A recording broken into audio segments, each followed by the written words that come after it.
नमस्कार, मी संदेश शिर्के, बातमीदार.com या वेब वृत्तवाहिनीमध्ये आपल्या सर्वांचं स्वागत। नजर टाकूयात शहरातल्या काही महत्त्वाच्या घडामोडींवर। कल्याण वाडेघर डम्पिंग ग्राउंडचा प्रश्न पुन्हा एकदा पेटला। युवक काँग्रेसने उपसलं आमरण उपोषणाचं हत्यार। बार बार हाँ बोलो यार हाँ, अपनी जीत हो उनकी हार हाँ। बार बार हाँ बोलो यार हाँ, अपनी जीत हो उनकी हार हाँ। कल्याण पश्चिम मधील वाडेघर परिसरात असलेल्या डम्पिंग ग्राउंडचा मुद्दा पुन्हा एकदा चर्चेत आलाय। या निमित्ताने कल्याण पश्चिम युवक काँग्रेसतर्फे आमरण उपोषण आंदोलन सुरू करण्यात आले।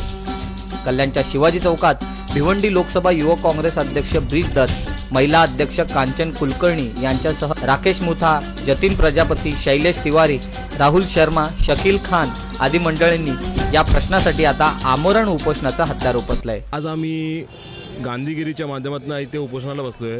जर यापुढे जर आमच्या मागण्या पूर्ण झाल्या नाही तर युथ काँग्रेसच्या बॅनर खाली आम्ही रस्त्यावर उतरू आणि आंदोलन करू। पण हे डम्पिंग ग्राउंड कुठल्याही परिस्थितीत या कल्याण डोंबिवलीच्या जो एंट्री आहे आपली कल्याणला एंट्री पॉईंटवरती जो ठेवला आहे त्याला काढण्यात लावू आम्ही। कल्याण डोंबिवली महापालिका हद्दीतील नागरिकांना, विशेषतः आधारवाडी वाडेघर परिसरातील नागरिकांना डम्पिंग ग्राउंडमुळे होणाऱ्या त्रासाला अनेक वर्षापासून सामोरं जावं लागतंय। या सततच्या त्रासामुळे नागरिकांच्या आरोग्याचा प्रश्न निर्माण झालाय। मात्र असं असताना देखील सत्ताधाऱ्यांनी केवळ खोटी स्वप्न आणि खोटी आश्वासनं दिल्याचा आरोप उपोषणकर्त्यांनी केलाय। डम्पिंग ग्राउंडचा मुद्दा आहे। गेल्या आम्ही अनेक दिवस त्या मुद्द्यावर काम करत आहोत, पण काय आम्हाला यश येत नाहीये। म्हणून आज आम्ही गांधीगिरीचं मार्ग निवडलाय।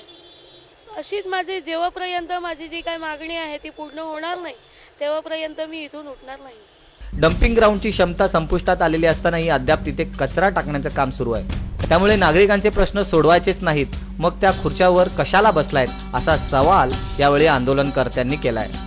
ब्युरो रिपोर्ट, बातमीदार.com, कल्याण।